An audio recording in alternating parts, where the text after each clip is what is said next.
राष्ट्रीय सैल्यूट सलामी देगा। सलामी सच।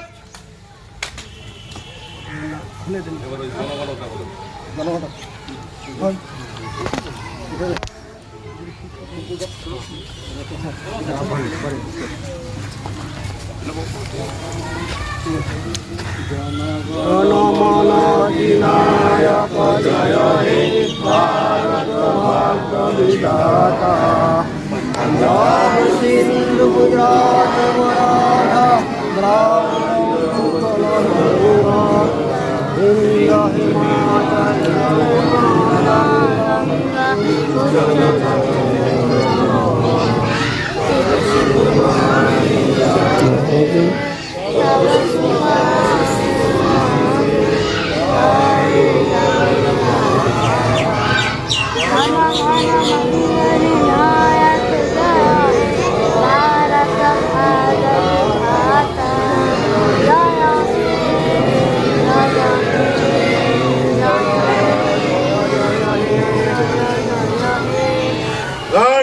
कंधे सच करेगा। कंधे सच।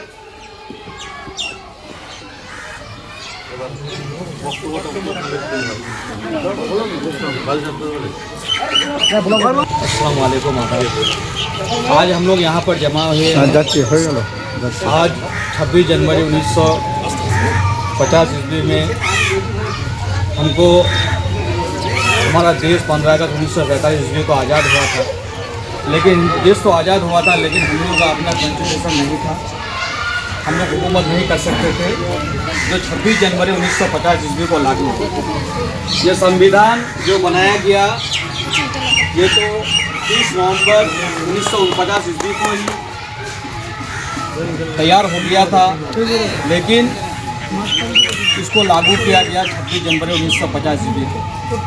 इस संविधान को बनाने में 2 साल 11 महीना 18 दिन लगे।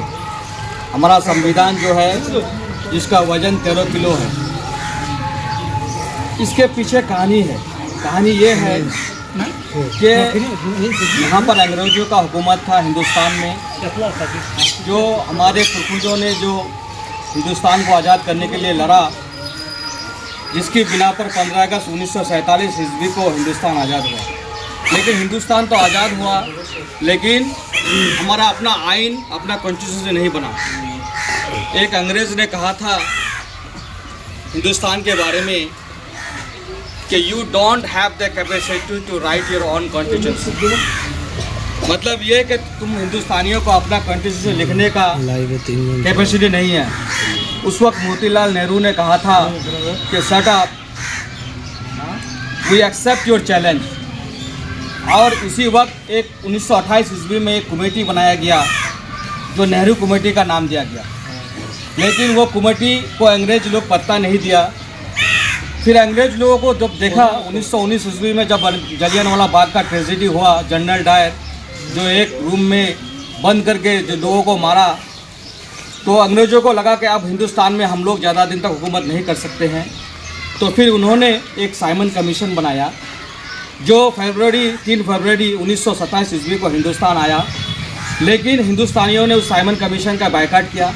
बायकाट इसीलिए किया कि जो कमीशन बना उसमें एक भी हिंदुस्तानियों का नाम नहीं दिया।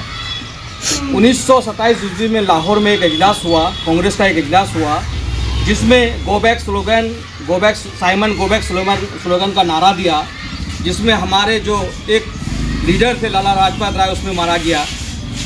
मारने के बाद और भी ये लड़ाई और आगे बढ़ने के बाद 15 अगस्त 1947 ईस्वी को हिंदुस्तान आज़ाद हुआ। वो अंग्रेज ने कहा था कि तुमको अपना कॉन्स्टिट्यूशन लिखने का आज़ाद, तुमको कैपेसिटी नहीं है। फिर डॉक्टर राजेंद्र प्रसाद और भीमराव अम्बेडकर जो फादर ऑफ द कॉन्स्टिट्यूशन कहा जाता है, वो लोग मिलके कॉन्स्टिट्यूशन को लिखा। कितना दिन में लिखा? 2 साल 11 महीना 18 दिन। तो वो 30 नवंबर 1949 ईस्वी को ही पास हो गया था, लेकिन लागू नहीं किया। लागू इसलिए नहीं किया कि 2 महीना के बाद 26 जनवरी 1950 ईस्वी को हिंदुस्तान में ये कॉन्स्टिट्यूशन को लागू किया था। उसी दिन से मतलब ये कि हिंदुस्तान तो आज़ाद हो गया था, लेकिन हम लोग अपना कॉन्स्टिट्यूंसी, अपना हुकूमत नहीं चला सकते थे। अंग्रेज कहा तो तुम तो आज़ाद हो गए, लेकिन उस वक्त भी हमारे हिंदुस्तान के ऊपर फ्रांस और पुर्तगाल का हुकूमत था, हम लोग अपना हुकूमत नहीं चला सकते थे। फिर 26 जनवरी 1950 ईस्वी को हम लोग का जो कॉन्स्टिट्यूंसी है, जो 13 किला कॉन्स्टिट्यूंसी, वो लागू हुआ। होने के बाद हिंदुस्तान उसी वक्त से आज़ाद है, उसी वक्त से लागू चल रहा है। और इस गणतंत्र के दिवस पर हम एक ही बात बोलना चाहेंगे कि हम लोग जिस तरह से ये मनाते, 15 अगस्त भी मनाते हैं, 26 जनवरी मनाते हैं, लेकिन हमारे अंदर में ये हौसला हम लोग कम देखते हैं। और हम लोग जब ये झंडा लहराते हैं, पिछला मरतबा भी हम लोग का ऐसा हुआ था, हम लोग इस बार प्रधान साहब को बोलेंगे कि जब फिर 15 अगस्त आएगा तो थोड़ा इसका प्रिपरेशन पहले से किया जाए और ठीक ठाक से हो। और आप सारे लोग जो हमारे गोती के हैं, अगल बगल के हैं, सारे मेंबर, बहुत सारे मेंबर लोग भी यहाँ मौजूद नहीं हैं।